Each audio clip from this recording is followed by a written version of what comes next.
What's happening, Fight Week Show fans, Fight Week Show people? Them we are back with another Dust Up Shakedown episode for you, man. And I got my folks in the house. I got S Dogs MMA. I got Brittany in the house. We got MMA Normally and Kick Him in the Head. Everybody loaded up in the house. Salute to every single one of you that's watching live or playback. Please make sure you're following all these nice people on the panel on their handles. Salute to every single one of you. Sterling, Britt, how you both doing, man? What's up, my dog? It was a crazy weekend. We're back to be moving around this week. It's gonna be a nice weekend coming up. This is the favorite part of the week, son. Nothing like a midweek show on a Wednesday afternoon, sprinting home from work, wondering if you're gonna be able to make it or not, making it, getting done, and just wrapping up the day. This is the best time to be alive.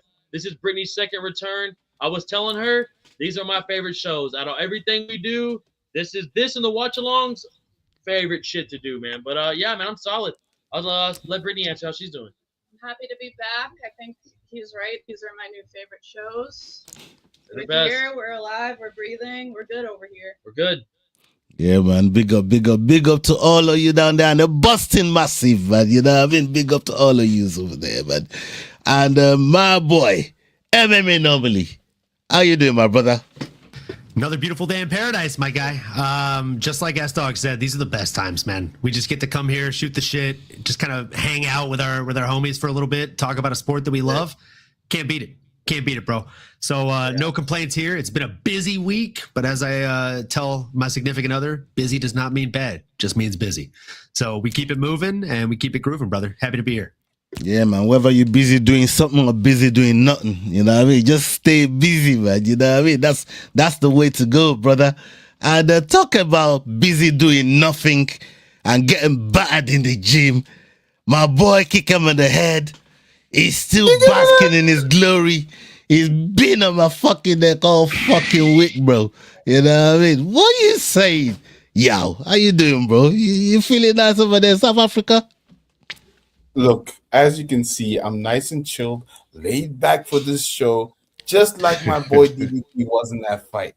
Oh, what a fight weekend we had. I know Sterling vehemently disagrees because he thinks Usman did a miss, which he did. But the fact is, DDP came out victorious. I'm looking forward to the show, although the other thing, Sterling, for me, it's not afternoon. I just got out of training at 11:30 in the evening, straight onto DUSD. But like you guys said, best time of the week. Yeah, hey, man, we love. Yeah, when I used to hop on the shows and I was cutting weight for fights on a Wednesday like this, sometimes I would be so dizzy on what's happening and then screaming. We get off the show and then I would be like, I might face plant if I get up out this chair. So you're giving me flashback vibes right now. I see it in your fucking eyes, y'all. Yeah, man. I mean, stay with you, Yao. Like, just to reflect on that card, because we were meant to do a recap. We didn't really get round to it. You know what I mean? But like after the card now, like what's the mood over there in South Africa, the people there around CIT, Dricus's camp, and you know, what's the mood over there in South Africa? So, you know, the mood is upbeat, but the main thing is this man had the title. He lost it in unceremonious fashion with that loss to Khamzat. So for him to come back and beat, yes, Kamaru is a legend. Kamaru is a great. But for him to win so convincingly, for us, it's like, yeah, we knew he was this good. Can we get back to the title? So we are all happy. But for us, it's okay, to the next one, because that's really where we are in terms of our mindset of how good Dricus is, the level Dricus should be fighting at, and just how unfortunate his loss was. Nothing wrong with losing, but that loss, even with him, as he said in his post-fight, this man came to fight. I will respect this man forever, referencing how bullshit that Khamzat fight was, to be honest. I mean, that's all, I mean, for all the disrespect that Usman gets, you know, people like Hamza, people like DDP, they give him his flowers. Olin, you weren't really on the watch along with us as me and Sterling and Britt were suffering through that fight, and Cross and Yao just decimated us throughout the fight, decimated the whole mood.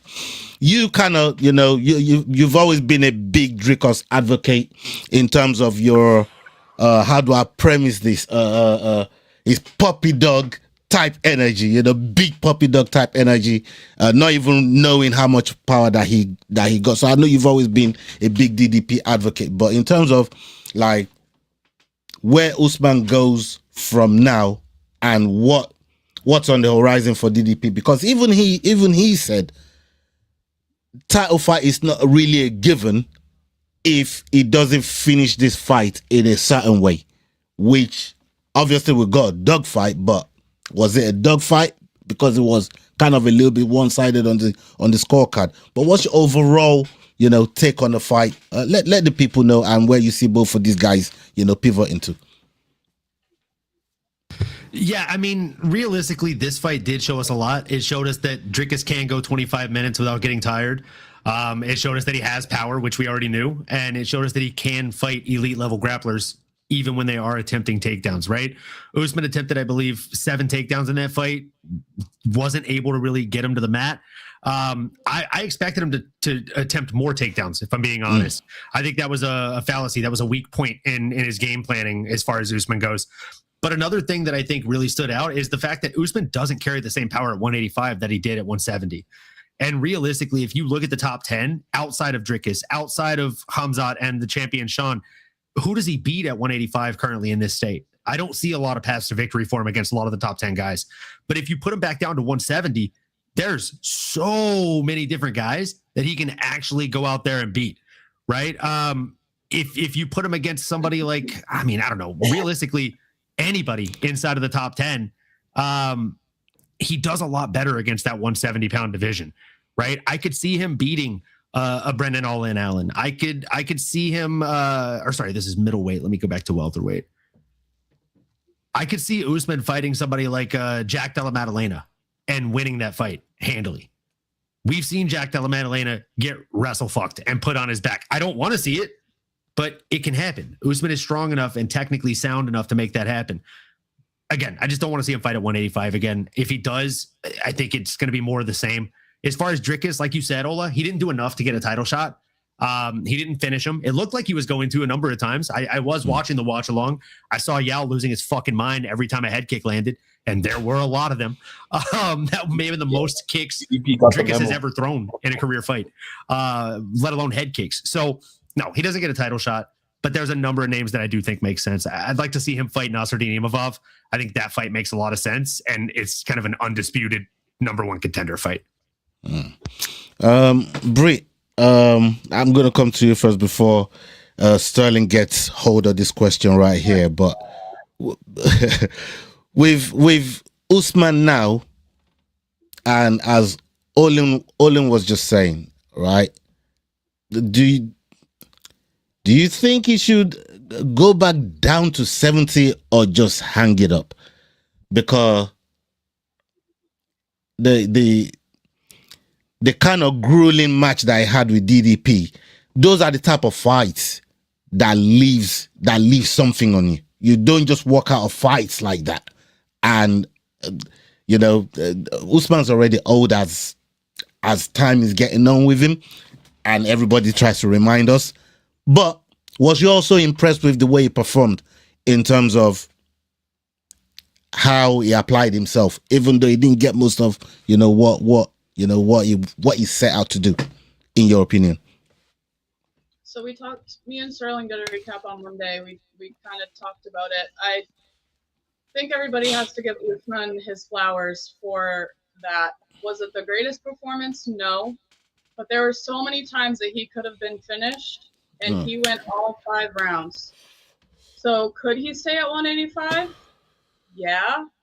Could he fight the top 5, even top 10 guys? Probably not. I don't think that he would really win those.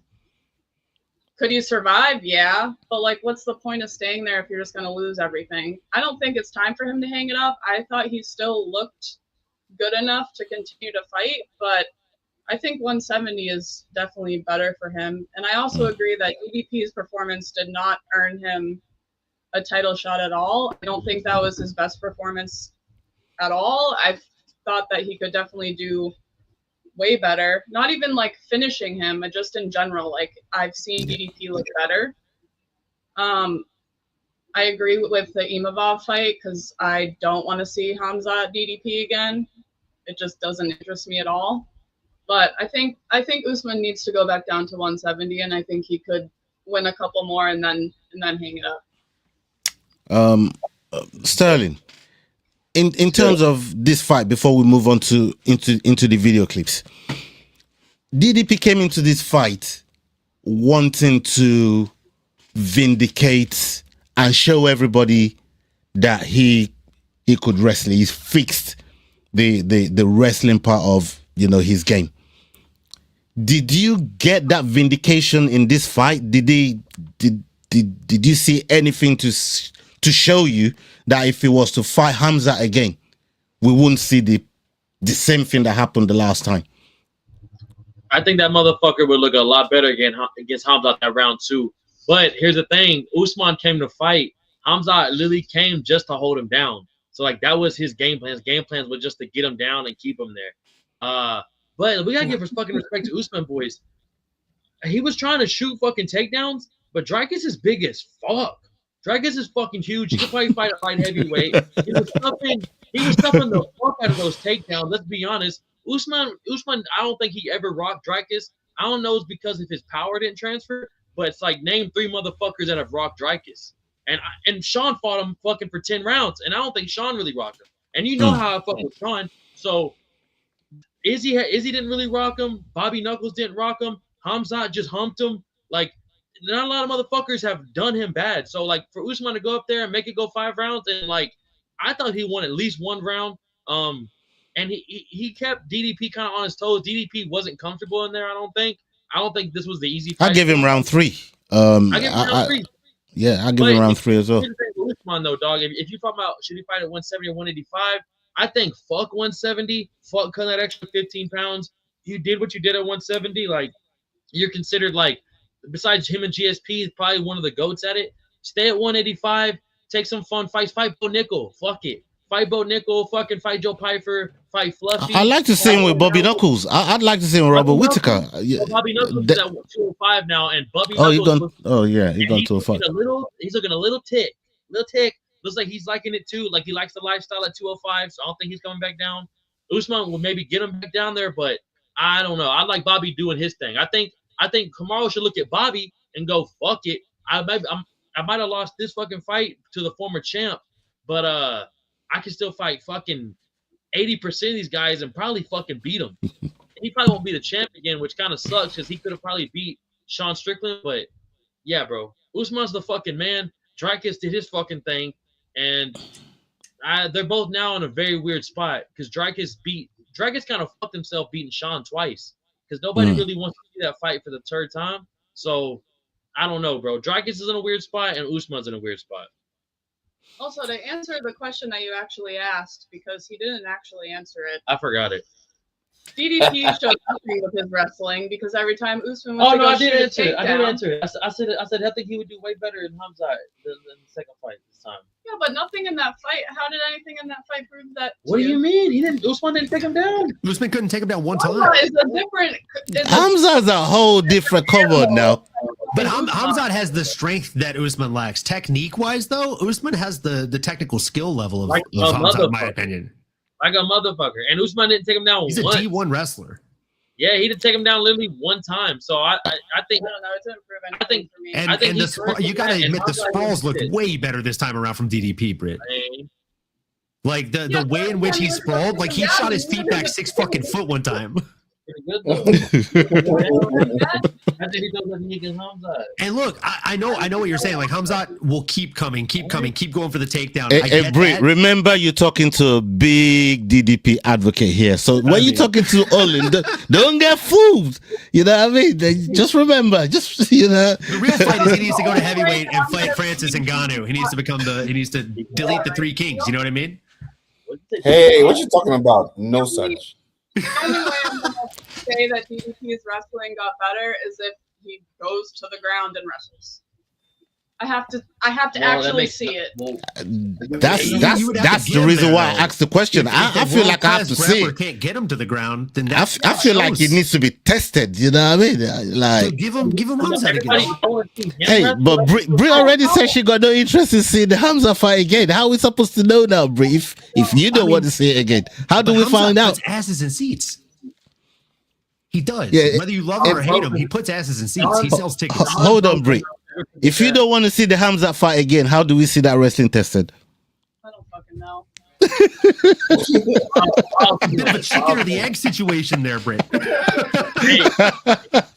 Look, well, if you go back to my comment, I think it says it all. DDP now has the mentality of if one man can hold you down, I got it wrong there. 2 men can rape you.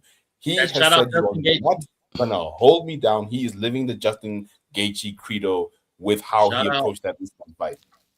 You will not hold me down. Not today. I hear it.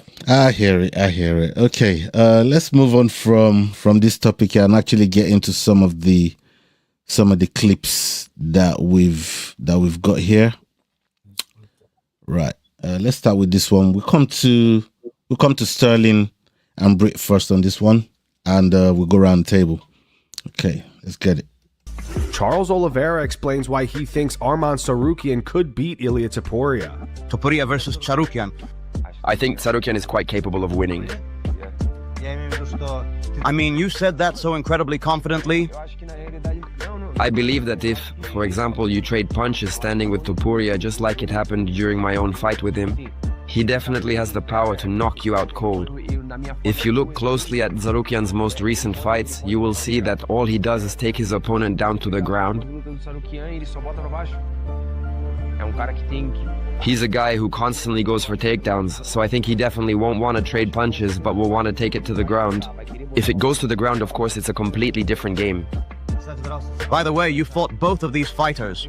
I fought both of them, and in my fight against Topuria, I made a mistake.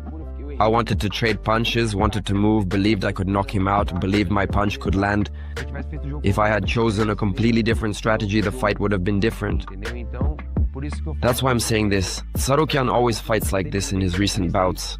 He lands a strike and then takes it to the ground. He wrestles on the ground, relying on grappling. I think that's the right tactic against Topuria. So why didn't you try to take Topuria down? I don't know, maybe I believed in my punch too much and, well, I made a mistake. Okay, at least he admitted he was feeling himself too much, because that fight there pissed me off. Bro, I was so pissed off with that fight because I picked Du Bronx to fucking whoop fucking Ilia, bro.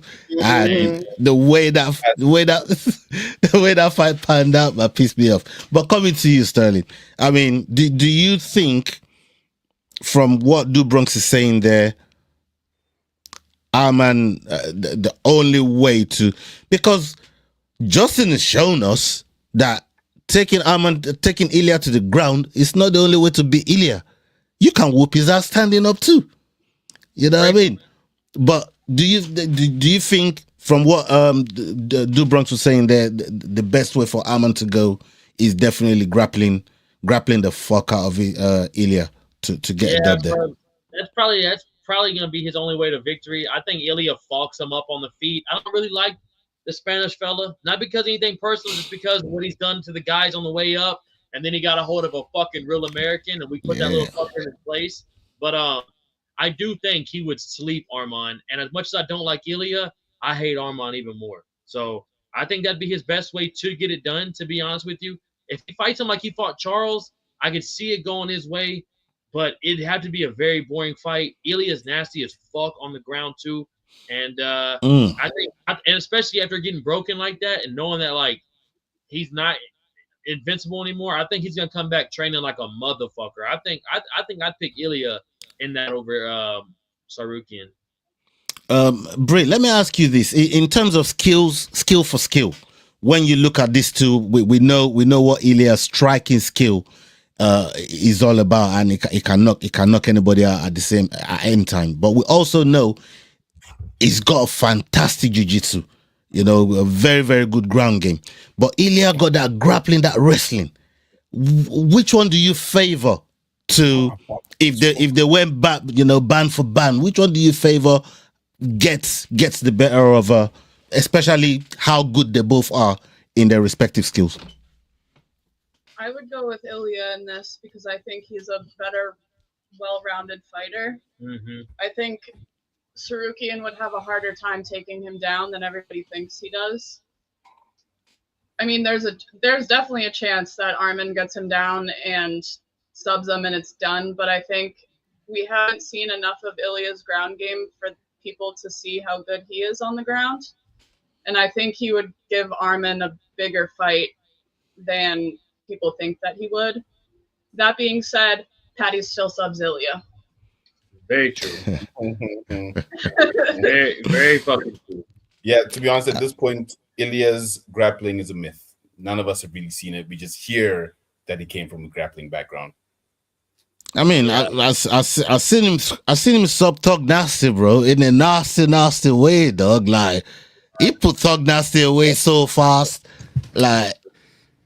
But he broke him on the feet though. He broke him on the feet though too, Ola. He beat the shit out of Bryce that fight, and Bryce also was very sick going into that fight. He had a shitty camp. Yeah, I remember them excuses from Bryce, and Bryce saying they weren't excuses, but letting us know they were excuses.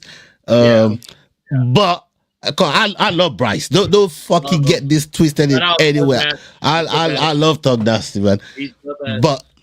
But to be able to choke him out like that, because we know Bryce for like all kinds of submissions, and he's a jiu-jitsu specialist. He's a jiu-jitsu specialist, so to do that to him in his own specialist that Ilia beat in the UFC either. He beat Ryan Hall. He essentially retired Ryan Hall, who everybody thought was a wizard on the mat. And if you look at it, like if I ask Britt, if I ask Asdog, if I ask each and every person on this panel and in the chat, when you think of Ilia Topuria, what do you think of? You think of knockouts. That's typically how he wins. Yeah. But if you go to his fucking Tapology, he has more career wins by submission than he does by knockout, folks. I mean, Yao says it's a myth. Like, I don't know what you mean like that. I don't know where you got that one from, Yao. Like saying a history book is a myth, dog. There's text. It's scientific at this point. Yeah, but it's easy to be able to sub certain fighters, but once you don't do it at the highest level, it's a different scenario. Although, look, granted, he did it to Thug Nasty, so I guess that's at the highest level. What level would you call that, kid? But Bryce has low key hands too. Bryce did kind of quit that fight because he was getting the fuck beat out of him on the feet. He was getting beat out of him. It was like 6 inches to Bryce, right? Bryce almost retired. There was that show after the journey. Bryce literally said after that fight, I don't know if I ever want to fight again. I never forget that because I was watching it, almost teared up, watching my boy get the fuck beat out of him. And then his face in the back, I mean, boys, it was bad. It was like he got hit with machetes. So, granted, though, I'm not trying to take away his jiu-jitsu, but Bryce was broken. Yeah, man. Fair, and one more thing to add about Ilia's grappling is he's a specialist in grappling, but he's not a specialist that's tied to one submission. Like if you look at his early professional career subs, triangle choke, RNC, guillotine, mounted guillotine, anaconda, triangle armbar, like he's slick with it on the ground, bro. Yeah, I think he would give Arman problems. The only thing that worries me is the only time we've seen Arman lose in grappling, for that matter, is to somebody that's a natural 170 pounder. Right? Colby just beat him, which their weight classes exist for a reason. And that's the only thing that worries me is Arman would be the bigger, stronger, longer guy against somebody like Ilia. That provides problems no matter how good you are on the ground. Yeah. I mean, I ain't gonna lie, Ilia he is really like the most almost well-rounded guy in the sport right now. He really is good as fuck at everything. 7 wins by knockout. 8 wins by submission and 2 wins by decision. It doesn't get much more well-rounded than that. Like he can pretty much get it done anywhere it goes. And that Justin Gaethje fight, if anything, it exposed that he is human. You can beat him, but it also exposed that he has fucking heart, bro. A lot of guys would have quit way fucking sooner in that fight. Oh yeah, way sooner. Both orbitals gone. Come on, dude. Already waved it off in the third, and then he was like, "No." He's like, "No, don't stop it. I have to keep going." Yeah, bro. But then in that fourth round, he sat down. His and was brother like, called it "God off. Damn, His brother called it off. And like that's another thing was though. him. Like when I went back, like when I was watching it, I was he did. pissed. I was like, dude, he quit. What the fuck?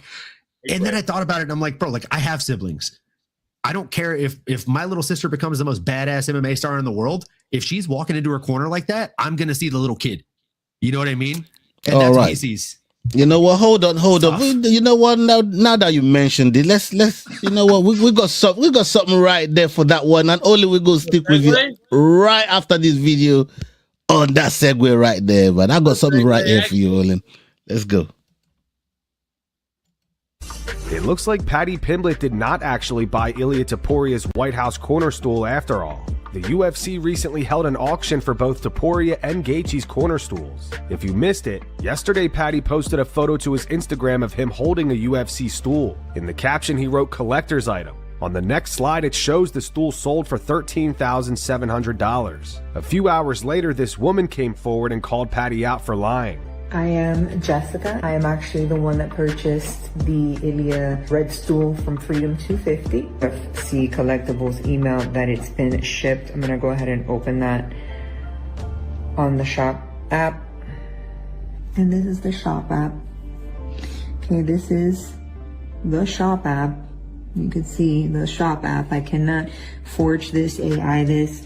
This is the app of shop where the purchase was made. And this is the purchase. We go ahead and we click to view the receipt. This is the receipt. UFC Freedom 250, Ilia Topuria, Gaethje, used event, stool corner. And this is the UFC website showing it as well through Shopify.com or whatever of the purchase without scrolling all the way down and showing you my personal info. It was me, I bought it, not Paddy, not anybody else. Big Ilia fan. And I kind of purchased it on purpose so that Paddy and nobody else could actually buy it and use it against him. But here we are. And that's going to wrap it up. And here we are. That's a real ass fan right there. That's hey. That's a person with real ass disposable income right there. That's what that is. That too. Also, I was thinking, I was like, yo, who the fuck just has 12 grand to spend on a fucking chair? Bro, on the stool, not a chair, bro. A stool, dog. Money to just dispose of. Like, what are they using it as? You think they're using it at the edge of the couch as like a foot prop? Like, what do you do with that? Yo, Olin, if I had 100K in my bank account right now, I'd still be like, I'm not buying that fucking. Hell no, dude. I still wouldn't buy it. 100K in your bank account by not buying silly shit like that. Crazy shit like that. What are we doing here? That she thought it was. Yeah, and then for her to be like, It's so tiny. Like, again, what are you using it as a fucking squatty potty? Like, what are you Like, using? bro, like, I bought it so Paddy couldn't use it against him. Like, what do the you fuck think did you do you think that appreciates in value? Like, Not a chance. No. But you know what? You know what? Actually, hold on. Let me step it back. Let me put my marketing cap on real quick because that's why I asked you. It will appreciate in value. It will grow in value if Ilia goes on a world-class run and becomes one of the greatest of all time. Yeah, and then Because someone will have the stool that turned his career around. You know what I mean? Okay. That's the only way. If he goes undefeated, a la like Islam Makhachev from this point on, dope. You can sell that thing for probably even more if you find a fan that's a big enough collector. Bro, I don't even think I would pay $12K to hang out with my favorite fighter for a week. Fuck no. You can just go to the fucking UFC X event next International Fight Week and spend $55 a person. And then to buy it to be like, I bought it so Paddy couldn't use it against him. Like, what? All right, that's the next question. Let me ask Britt this. Like, from your perspective, is this a L for Paddy, or does he even give a damn because it's already around the egg's been broken, the toothpaste is out the tube, you know what I mean, so to say. So like, even though she's doing a fucking cleanup job, a very good cleanup job at that, is that L on Paddy, or Paddy already got the win, still dissing Ilia, still finding ways to get at him? What's your take on it? I think Paddy was just trying to be funny. And yeah, I think this lady going on and posting this whole video is 100% not the flex that she thought it was going to be. No. It didn't like make anyone be like, oh my God, you bought the stool? Like, wow, you're the coolest lady in the world. Like, no, it's not the flex that you thought. No one gives a fuck that you actually bought it. You're actually stupid for spending that amount of money on it. Paddy was just being funny. It was funnier that Paddy posted it. You should have just left it alone. Yeah.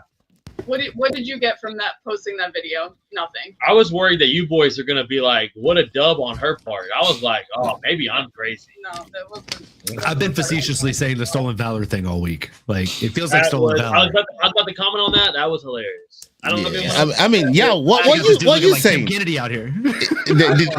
Do you think Paddy got exposed as like what the title is saying, or Paddy don't give a fuck? You already ran the troll already, man. The content was out already, dog. You know what I mean?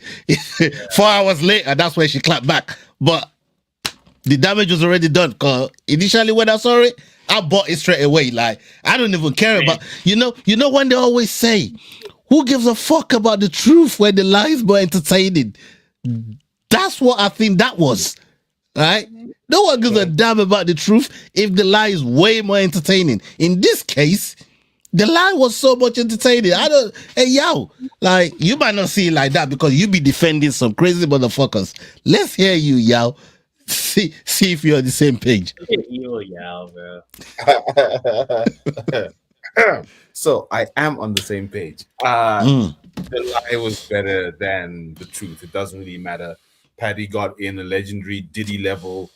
Sorry, not Diddy. 50 on Diddy worth of Fiddy. You want Fiddy in it. Yo. Hey, oh Diddy, baby oil, bro.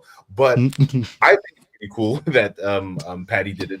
And it shows that he is really trying to get that next title fight. He's still trying to get that fight with Ilia because he understands the value of beef in this industry. If you have someone who's done what Ilia's done, he's definitely going to come back and do something. Like you guys said, that stool, whoever owns it, will be worth something one day if Ilia does go on a run. And Paddy's making sure that he's tied into that legendary rivalry that they've already started one way or the other, whether or not he's at the top or Ilia's at the top. You build the beef enough, we're all going to come see it and they get paid. So for me, it's MMA, all fun and games. Let's go. Happy. I love it, man. Yeah, man. I feel like that was a W for Paddy still, you know what I mean? I'm not going to lie. I feel like that was a W for Paddy. But staying with you, Yao, I'm going to play this video right here. And we're going to hear some of the things that was said about your boy. You know, somebody's Bama as well. But let's hear it. Let's hear it, Yao.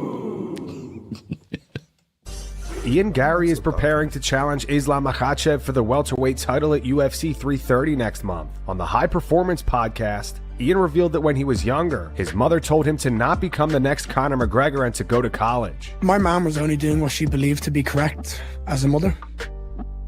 And I cannot fault her for doing what she did. Which was? Telling me that being the next Conor McGregor is not a plan. Wrote down on words on a piece of paper. It was like a letter to you.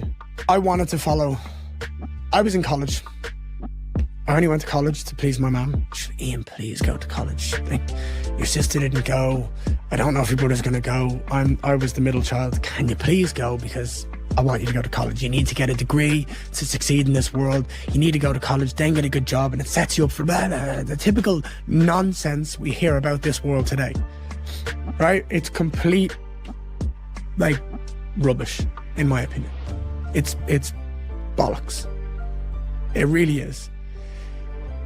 I believe as kids now, take as many of them out of school as physically possible, and they will be better humans.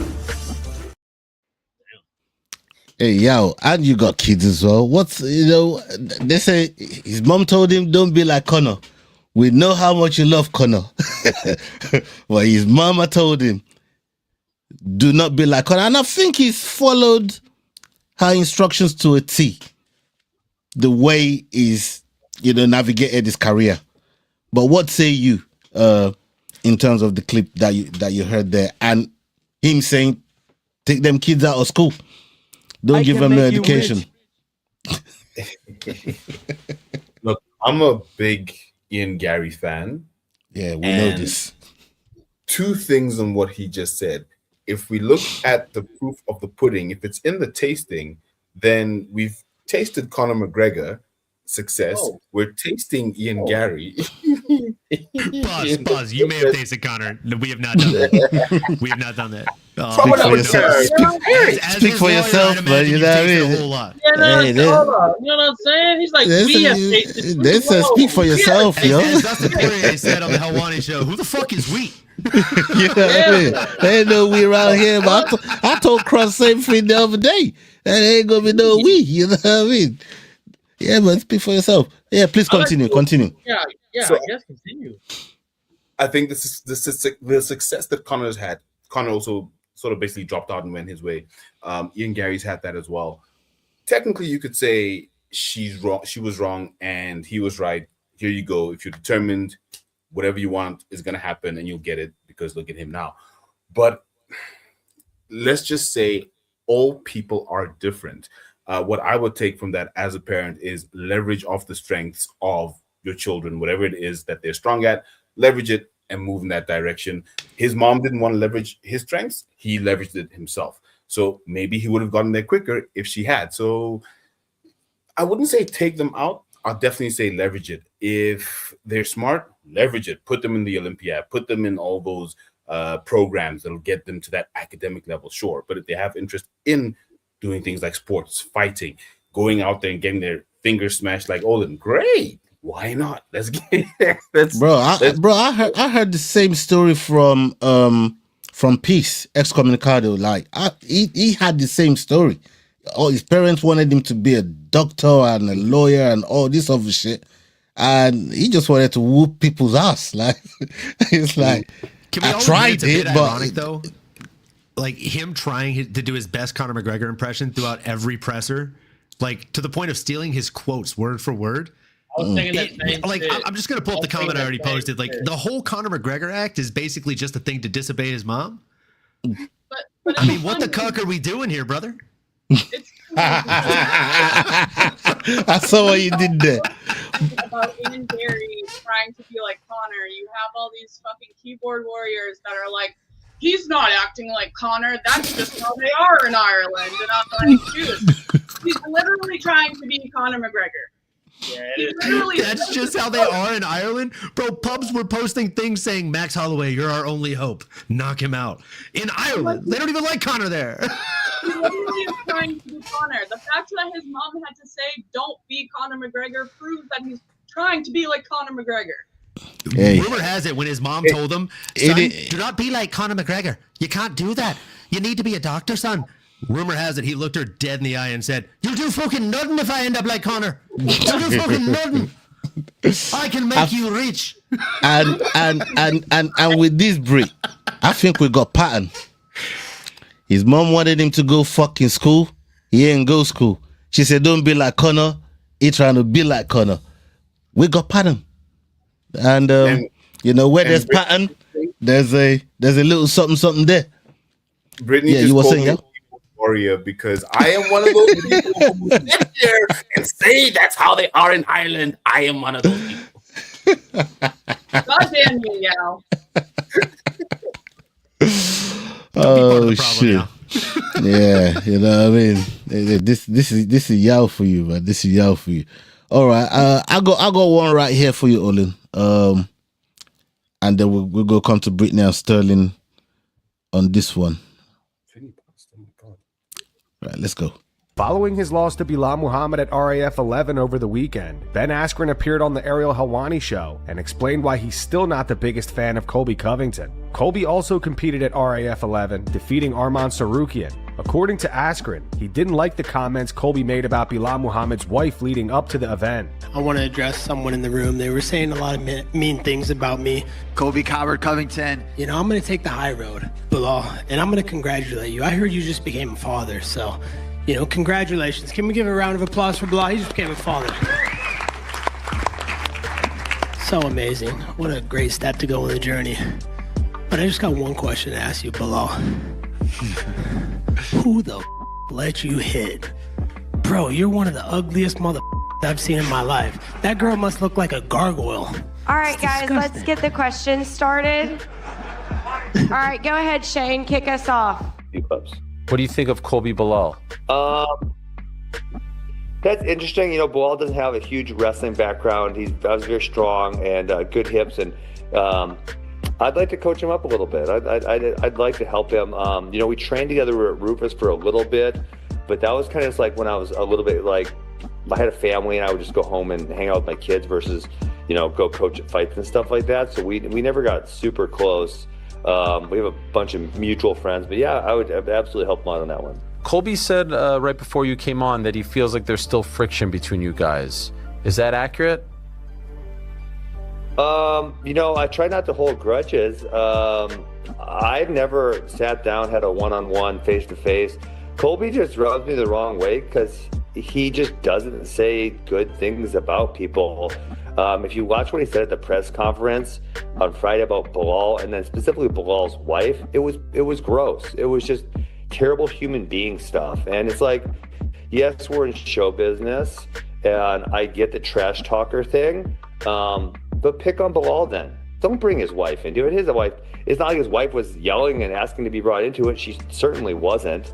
So I just think a lot of things he does are kind of gross, and whatever, he can choose to do that. I have much to say. Yeah, man. First of all, shout out to Ben Askren. It's great to see him in good health, enjoying the mat again, from where he was. We spoke about this recently on the stream, and just seeing him, being himself and feeling alive again is fucking great to see. So I'm just going to start with that. But in terms of what we're saying about Colby here, I mean, Olin, how far is too far when it comes to trash talk and the kind of things that Colby was saying there, and how far he was taking it, bringing Bilal's wife, the mother of his kids, into it like that? What you saying? What are you saying about this? I think there's a very clear line when it comes to trash talk, and that line starts at family, right? Like, you don't bring my kids into it, you don't bring my wife into it. If you do, God help you, because after I beat you in competition, we're fighting for real outside of competition. Like, wife, kids, all that stuff is off limits. I think Colby has always been a piece of trash when it comes to trash talk. He was talking about Leon Edwards' dead father at the last press conference he had in the UFC, and there's a reason he's not doing press conferences in the UFC anymore, right? There's a reason he's starving for fights in the UFC recently. Like, the guy is just not a good person.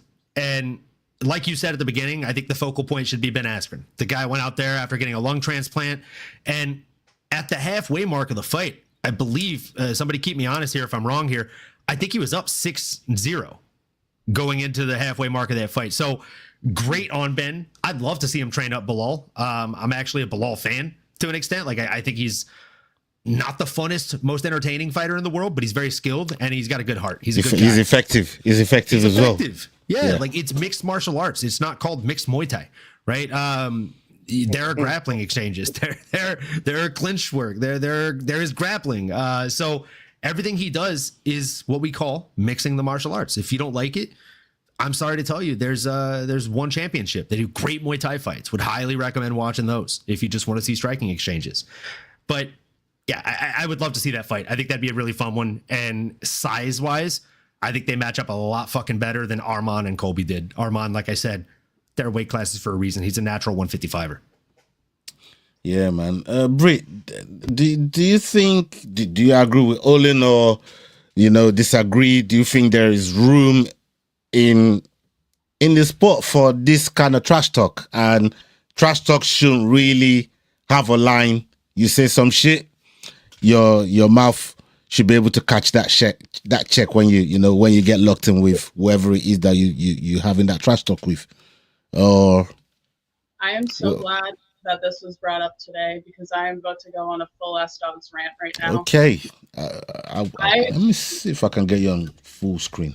Go on. No, don't put me on full screen, because then I'll freeze. Don't do that. Yeah, let's hear it. I fucking hate Colby Covington. I think his trash talk is absolute fucking trash. I think he's a trash human being. I don't know why they even allow him at press conferences. I don't know why they allow him to speak. The only funny thing that happened when he was saying that about Bilal was Arman trying to hold it together, because goddamn, that was fucking funny. He was trying so fucking hard. But not only that, he started talking shit about Dustin also, which you talk shit about Dustin, we're fighting regardless. But why are we not talking about the fact that Colby Covington said the N-word at the press conference? Why are we not fucking talking about that? Come on. I'm so happy you brought that up because I haven't seen it anywhere. I ain't seen it. I actually haven't seen You it. didn't see it? That's the problem. That's the problem. Dustin says it. Mind you, everyone in Louisiana says that shit, and not in that context. I actually haven't seen it anywhere. Bro.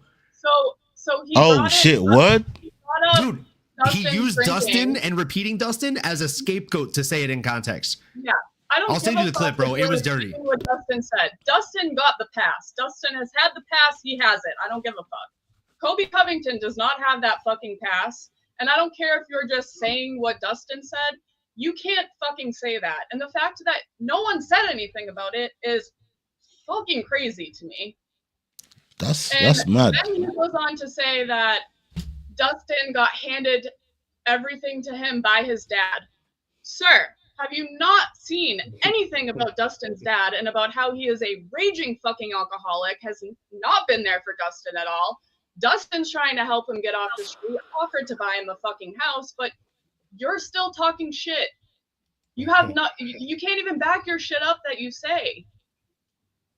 And I agree with Olin too. Keep the wife and kids out of it. Keep the family out of it. Keep the moms, the dads, whatever. You should not be talking about each other's family. There's a way to trash talk, and that ain't it.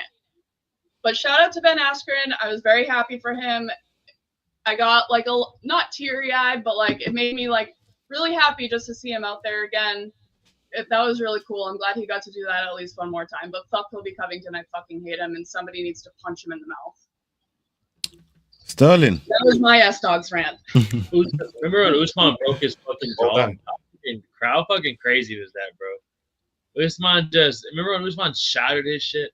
Yeah, bro, you pretty much just summed it up right there. There's really nothing left. That's pretty much, yeah, bro. I mean, we pretty much all know what it is. I never really get riled up from the guy anymore just because I know it's all fake. Yeah. I mean, like, it's just, like, I don't know if he's all. I don't know if he's all fake, bro. I really don't know, because everybody that's lived with him, that's been around him, Masvidal, all these guys, they all say he's just a bad human being. They all say, like, if you're saying, he's all fake, how comes he ran the same gimmick and spoke about fucking Masvidal a training camp because he got kicked out of his own fucking gym? Bro, he ran the same gimmick on fucking Masvidal, talking about Masvidal's fucking ex-missus and alimony and shit, and Masvidal had to fuck him up after he beat him up in the fucking cage. Had to fuck him up on the fucking street to the point where he ended up snitching on Masvidal, got him arrested, and fucking sued him and all this other shit. No, I'm just saying. I just mean he's more of like a fake person. Like that's why I never really like. I expect this shit from him now. Like at first, like when he was fighting, like when he did it against Damian Maia, Robbie Lawler, the first couple Usman fights, Masvidal, Edwards. It was kind of like the Edwards shit was crazy when he brought up Western Mass. Masvidal also did fucking punch him in the mouth, and the Leon Edwards thing. After that, bro, I was like, all right, bro, this dude just talks. I don't know how he doesn't get beat up in public. To be honest, it's kind of fucking. To bring up the guy's dead father is crazy. That's crazy, though. Like we wouldn't have made it to the octagon. That's facts. Yeah. That's crazy, dog. Crazy. I know what hotel he's staying at. I'm finding his room. It's bad. It's gonna be bad. I don't understand how people like, you know, like Chael Sonnen for some reason really likes him. I know they came from the same part, but like I couldn't associate with a dude like that, bro. Even if it's just for money, it's your soul. You sold your soul, bro. It's crazy. S-Dogs, let me ask: do you think maybe Chael just fucks with them for the clicks? I never know. No, they're Oregon boys, and I think Chael really likes him. They're Oregon boys, man. You know what I mean? They're just from Oregon. Lose respect in my book. Yeah, I don't know. It is weird though. Like Chael does fuck with them very heavy. That's so weird to me. It is. I don't know, bro. I mean, I don't want to leave you out of this conversation. You got anything on Kobe? You got anything on this conversation here, or you good and we can move to the next clip? Very specifically, I hear and somewhat agree. Colby is gross, but like Sterling said, we know he's gonna do it because that's part of his gimmick. We've seen it, and we saw it very specifically after the second Usman fight, where he said, "I was just trying to make us some money, bro," in the octagon after the fight was over. So we know Colby's game. However, when it comes to the trash talk, yes, I hear you about the line, but if you look at it, it's gotten Josh Hockett onto the White House card and into the number 5 spot of the heavyweight rankings of the UFC. So, and he literally said, "I'm going to shama on your mama." That is sort of talking about family. The point I'm making is, yes, but if we're all saying that we should, well, fighters should kind of be more like Josh Hockett to get there, to get the attention that we're talking about, then technically we're theoretically condoning the nonsense from Colby, because that is sort of what gets you there. So I'm not condoning what I mean, it's trash, it's nonsense, it's all crap. But the fact that it gets fighters somewhere, is there something wrong with it from their career standpoint? I mean, if you look at Strickland, he did the same thing. He got the attention. He's a current world champion. That's how he got the attention to get the fights to get him there as well. But yeah, he didn't talk shit about people. He's just a psycho. That's also fair. You know what I mean? But I do get you, though. He did talk shit, but he only started it when Izzy came at him. He never really talked shit about guys. Then Izzy started talking about shit about him, and then that's when he went on that rant about Izzy being a dog fucker and, like, wearing nails. And, guys, let me tell you the thing about Izzy, okay, guys? Yeah. And then honestly, from that moment on, he kind of, like, was just Here's the thing about dogs, Sterling. Get it. Yeah, yeah, it is weird though. Yeah, that is a good point though. It is wild though that we're talking shit about all these guys who fake talk shit, but they are in good positions in the fight world. It is kind of crazy. I mean, with all due respect to Colby, he's right now irrelevant, but here we are talking about him instead of talking about Ben Askren, who just came back off a lung transplant, or the guy in the main event that beat Ben Askren in Bilal Muhammad. We'll never fight in the UFC ever again, and we're still like, how about Colby, huh? How about Colby? What a weird guy. And Yao, to your point, Yao, you were talking about Josh Hockett and how it's done well for him, right? Playing that role. He literally posted, "I guess being pretty isn't as cool as being," a word that we can't say in 2026. And the post that was associated with it was a screenshot of his Instagram following versus the current light heavyweight champion, who used to be a male stripper and is probably the most handsome fighter on the roster. I think there's a lot of truth to what the guy's saying, bro. Being weird, being cringe, it gets you followers. Like Floyd Money Mayweather made a career off of being hate watched. Yep. He really Josh knows what the fuck he's doing, bro. Yeah, I mean, but what kind of career is Colby making though? Colby's really not Josh. Colby couldn't like Colby's trying to do something where we believe it and it's not as cringe.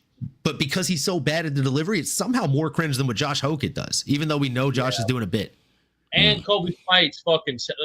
He's never knocked anyone out. No, I really had it. He got his jaw broken in. I really had a clip about.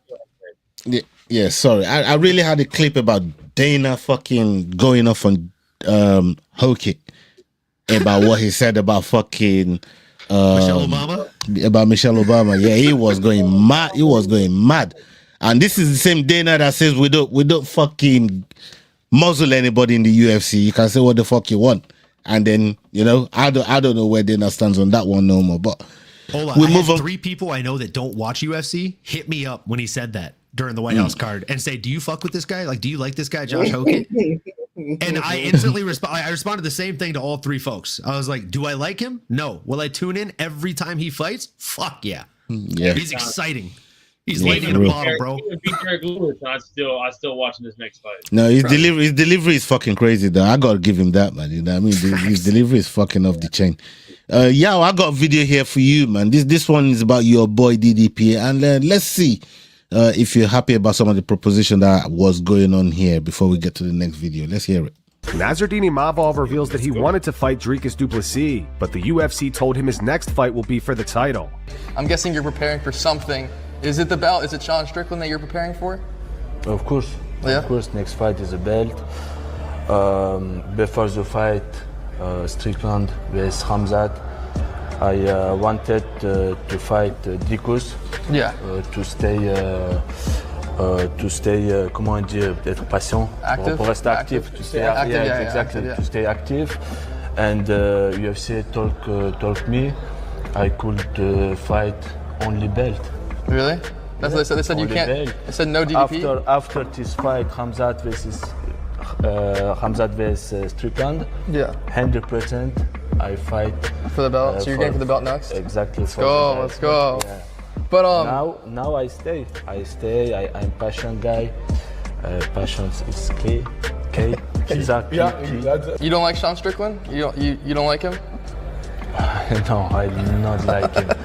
It's not like he's not good person. He's I don't know. He talks every day. Was it what he said about to Khamzat that made you upset? Because he said a lot of stuff about Khamzat and you guys are friends. On a déjà eu un fight auparavant. Il m'a insulté à plusieurs reprises, même pendant la fight week de Khamzat, il m'a insulté de terrorisme. C'est tellement de conneries que c'est dur de pas vouloir lui arracher sa tête.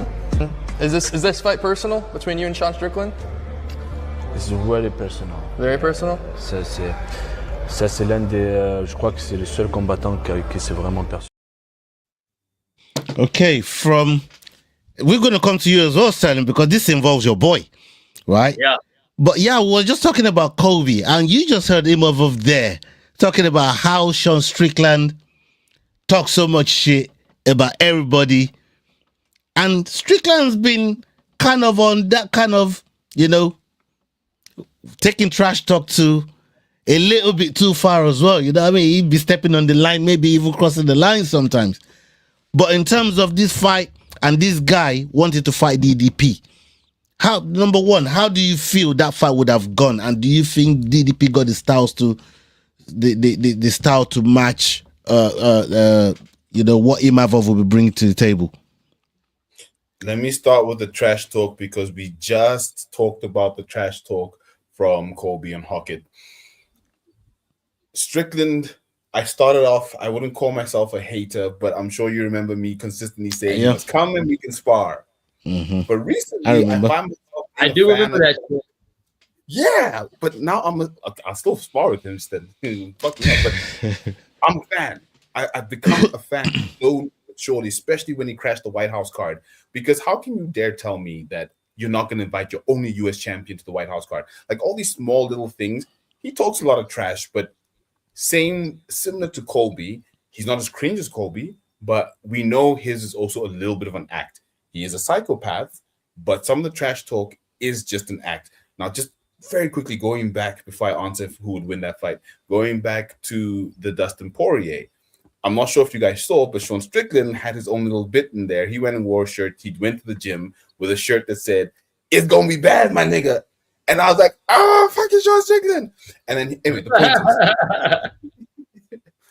is, Sean Strickland has learned what to do to keep himself safe from anyone really caring. I mean, no one's even talking about the stuff I just said. He even went on a whole rant how he's like, "No, listen, with a bunch of people, I'm a nigga because 1, 2, 3, 1, 2, 3. This is Sean Strickland I'm talking about."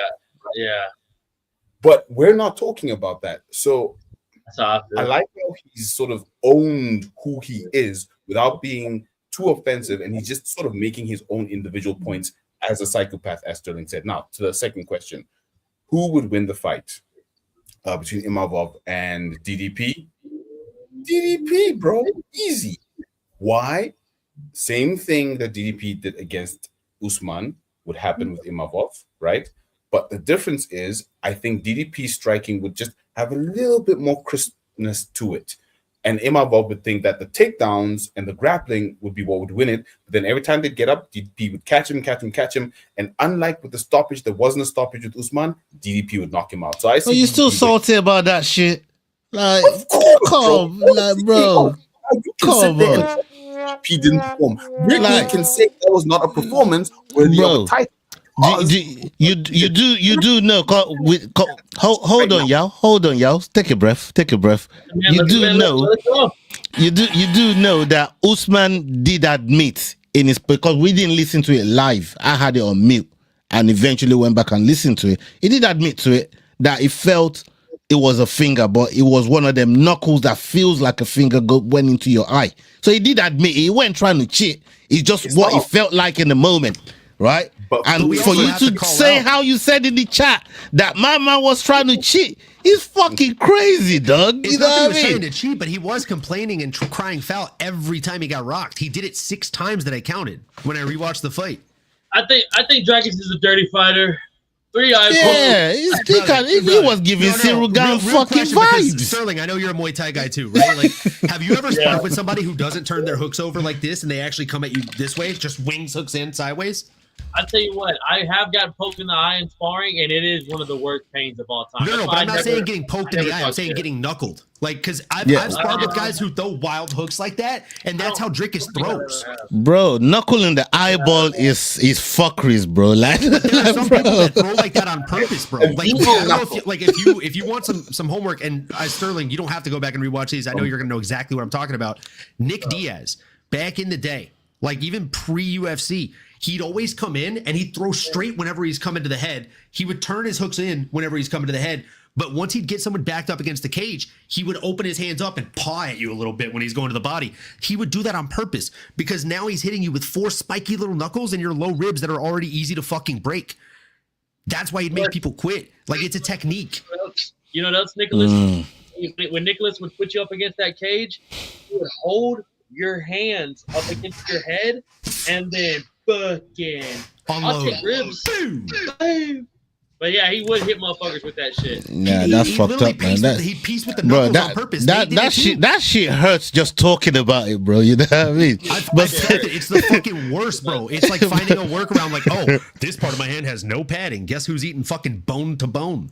No, fuck that. Hey, Sterling, let me stick with you for a minute. Yeah, we're talking about Imavov and Strickland now, right? How does that fight look for you? Because Imavov already he's made I've had a few pushbacks on it in the build up to the Usman and DDP fight. Like Imavov had his chance when Chimaev was there and he didn't really, you know what I mean, go after it. I pushed back a little bit, but from seeing this video, it looks like the higher ups and the matchmakers are already granted him the fight, and it looks like he's going to be fighting Sean Strickland. So where's your head at now that we now know for sure? Well, not for sure because it's not been announced officially, but it's looking that way because he's #1 contender. Where's your head at now in terms of that fight? How it looks like? And we know you're gonna back your boy, but what does that fight look like for you? Bro, so Brittany was just showing me Imavov's record right there when we were talking about him. Homeboy's won his last 5 against Delitse, Brendan Allen, Kyle Bahayo, Izzy, I can't remember who the other, Cannonier. Like, he's beat some motherfuckers, but his last loss was in 2022, 2023 to the fucking champ, Sean Strickland. And not only was it a loss, boys, a common theme, Sean broke his bitch ass.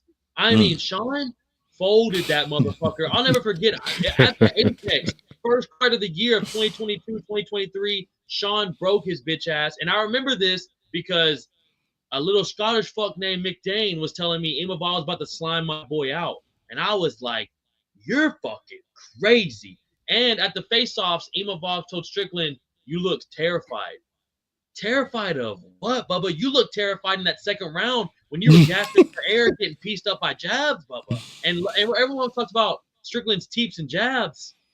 Look at these boys' faces when they're done fighting them. They're fucking shattered. So I think it goes the same way. Strickland's only gotten in better shape. Fuck Imavov. I think he gets fucking done up in 3, and then we can move past him, get him out of the division, and then we can move on to better fights. But it is kind of like the Justin Gaethje thing. You kind of have to fight Arman if you're going to keep doing the damn thing. He is the next guy. Or for Volk, Movsar Evloev's been getting fucked for like 5 years. So, like, at some point, you do have to give these guys, and it sucks, you do have to give these boring-ass guys title fights. Like, Bilal didn't get a title fight for years. It's like you don't want to give them one, but you kind of have to, and you really hope they don't fuck shit up. And then we end up like Ankalaev at light heavyweight champ, and then we're like, well, this sucks. So I hope Strickland does the same thing, but I don't. Do you have any thoughts? I think Strickland breaks him up. I got different something for Britt. Yeah, go on, yeah. Go on. Matt, therefore DDP definitely beats Imavov if Strickland beat Imavov and DDP beat Strickland. Go for it, Britt. MMA Mats. DDP's a dirty feet. What I wanted to ask you, Britt, is this. Do you think, because Imavov said this is personal for him, do you think that's a wrong attitude to be taken into this fight against somebody like a Sean Strickland that weaponizes people making the fight personal against him? Speak on it, Britt. I think it's always wrong to go into a fight and make it personal, because I feel like when you have too many feelings in a fight, it fucks you up sometimes. Sometimes it works for you, but most of the time it doesn't. Yeah. You can do your trash talk before, you can sell the fight because that's what you're supposed to do. Just like fucking Sean and Hamzat, they literally apologized to each other after, which is kind of like, what the fuck was the point of that? But at the same time, they sold that fight. So, but making it personal, it doesn't usually favor you to go in there with like personal feelings, because then you get like too into it and then you fuck up, you get caught, you lose, and you gas out. I think that was Hamzat's issue. Have we ever seen him not be able to stand still or control himself pre-fight like that? And he gassed out. We've never seen either of those things happen. I think I think those two things are collected. I'll be honest. Wait, why I've had those moments. Sorry, why is Imavov taking this on personal? I couldn't figure out why it's personal. Sorry, Sterling. I think it's just because he doesn't like Sean's trash talk. I don't think it. He said a lot of offensive things. He said a lot of offensive things to Chimaev as well during the build up to their fight. Yeah, that is true. They are boys. Which is another. I'm like Sterling said, like, you don't really want to see this fight, but he's the only one that can kind of do it. But at the same time, it's like, well, why the fuck is he getting a title shot? And he literally said, "I'm not going to fight Hamzat. We're friends." Damn, that's what I was gonna bring up. I hate that shit. I don't. That's been my pushback. This is literally your job. Don't do the Marab. Who cares? Yeah. Aljo and Marab, you guys could have went out and fought. Marab could have been champion for like 3 extra years if he would have just taken the fight against his boy. I mean, look, I ain't gonna be a hypocrite and sit here and say Usman and Izzy could have done it as well, man. The fight was there when the opportunity. Ali Abdulaziz still says it to this day. He said, my biggest regret from managing you is you and Izzy not getting to fucking take that money that you lot left on the table, but you know what I mean? You are fighting for money. It doesn't matter if he is your friend. You go out and do your job.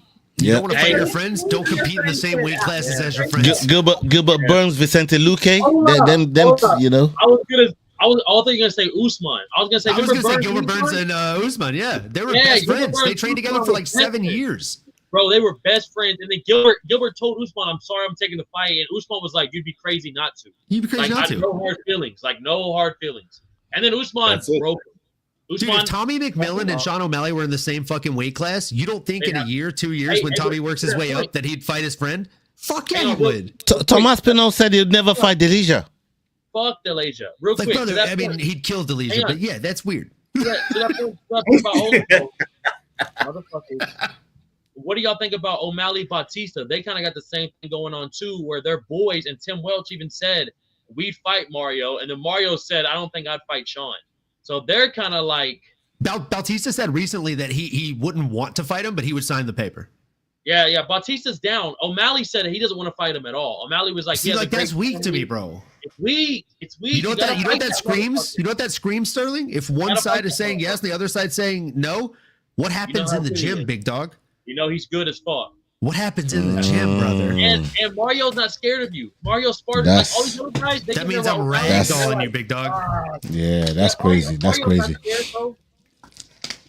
Let's get to you have to say the opposite situation real quick, where Terrence McKinney, King Green, they're boys. They train together, and I'm assuming King Green, being one of the old dogs, unlike all these new dogs that have fucking egos bigger than their brains, he probably was going 25-30% in sparring, while Terrence McKinney was going 50% and thinking, I could fuck this old man up.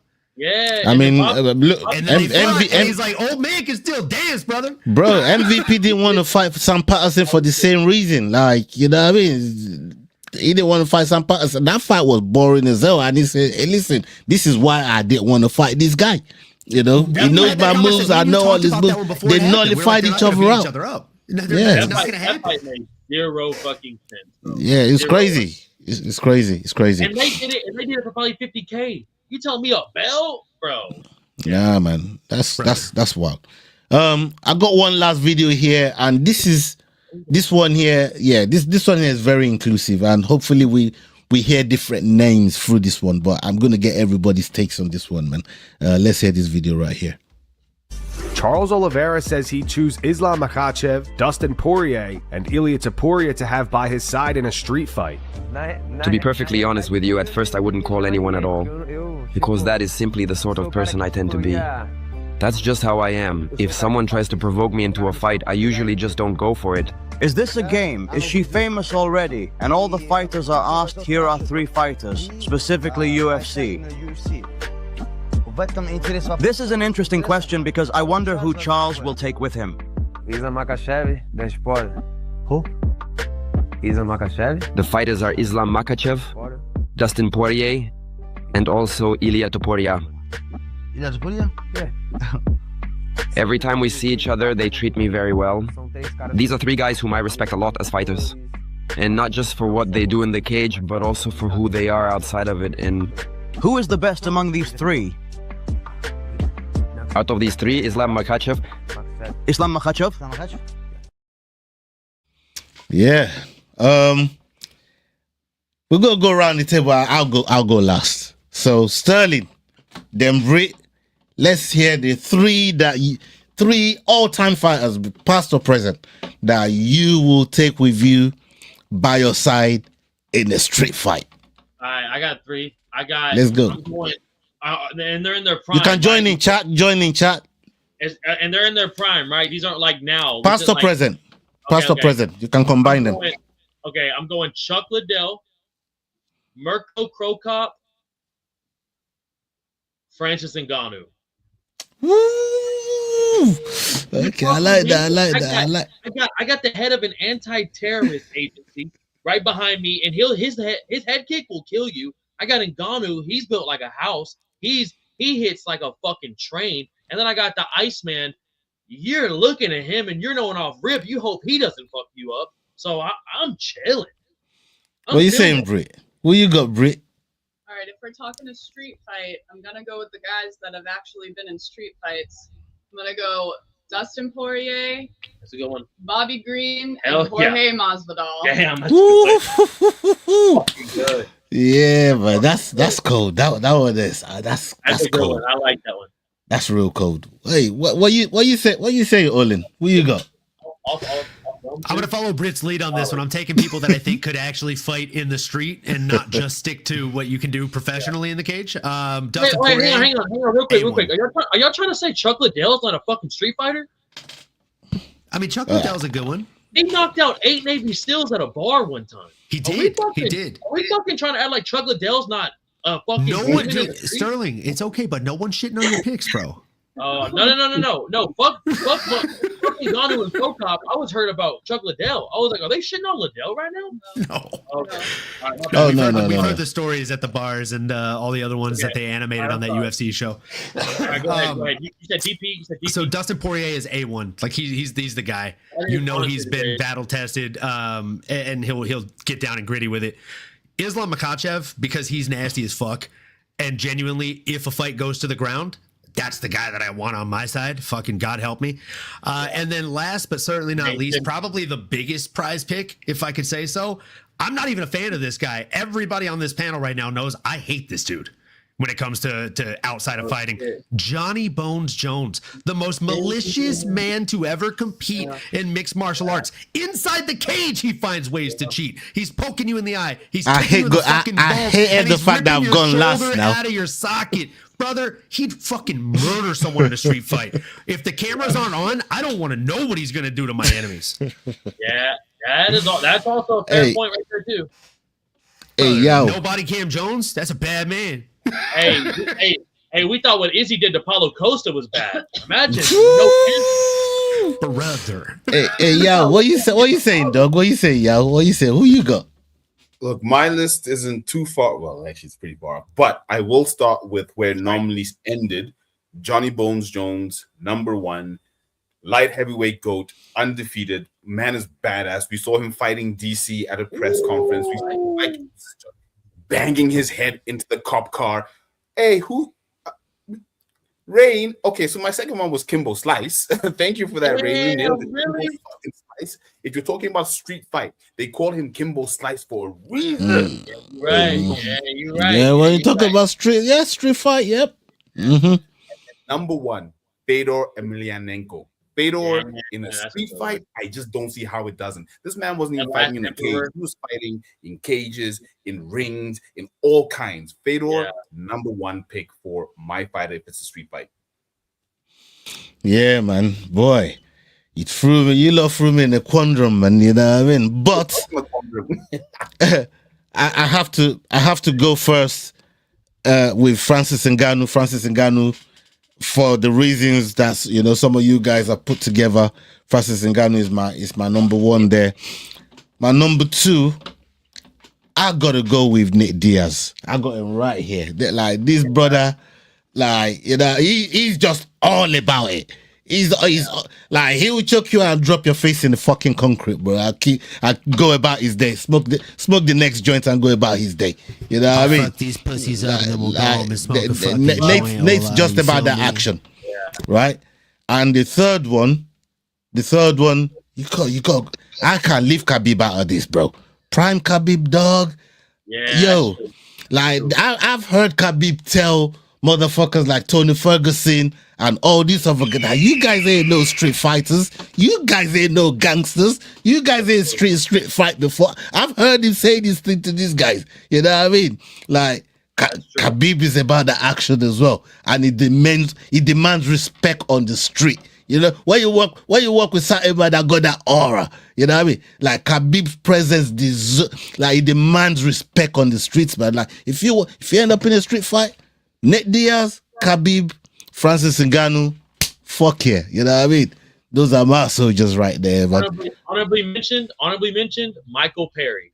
Give me some platinum Michael Perry, and I'm also walking down the street safe.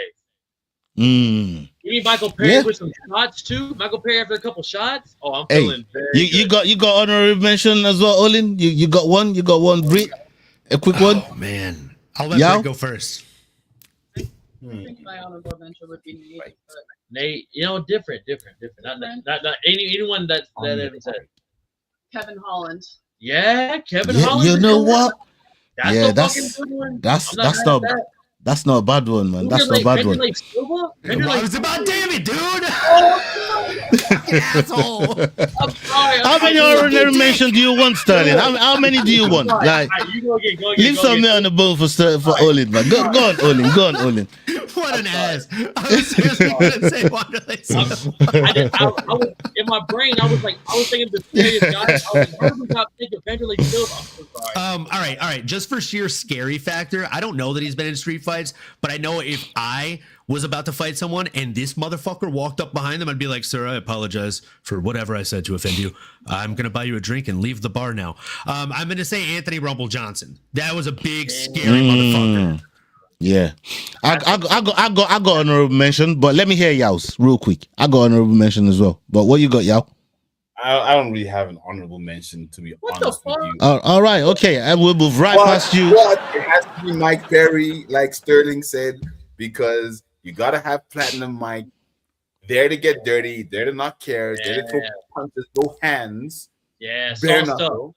I'm 100% with Sterling on that one. I tell you, my honorable mention is going to Cain Velasquez, dog. Cain fucking Velasquez, yo. Yeah, that brother been in jail. That brother would kill for family. We love it. Trying to say, brother. Yeah, but I got roll with Cain Velasquez, dog. You know what I mean? That would be my honorable mention right there. So, people, big up everybody that's been locked in with us. Been a fantastic show. It's been a fantastic engagement from all of you. Make sure you're following everybody on the panel. All the names you see scrolling down the bottom of the screen. Make sure you go and check out their page as well. My salute to every single one of you that's watching that's been watching live and on playback. Big love. And we're going to be back here for prediction show on Friday. And yeah, make sure you link us up, hit the like, subscribe, do all of that good stuff. And up onto the next video. Hasta la vista. We're out. Salute. Hey guys, this is John Anik from the UFC. You're watching the Fight Week Show. Please subscribe. Not now, but right now. Subscribe to the Fight Week Show. We'll see you guys on the road soon.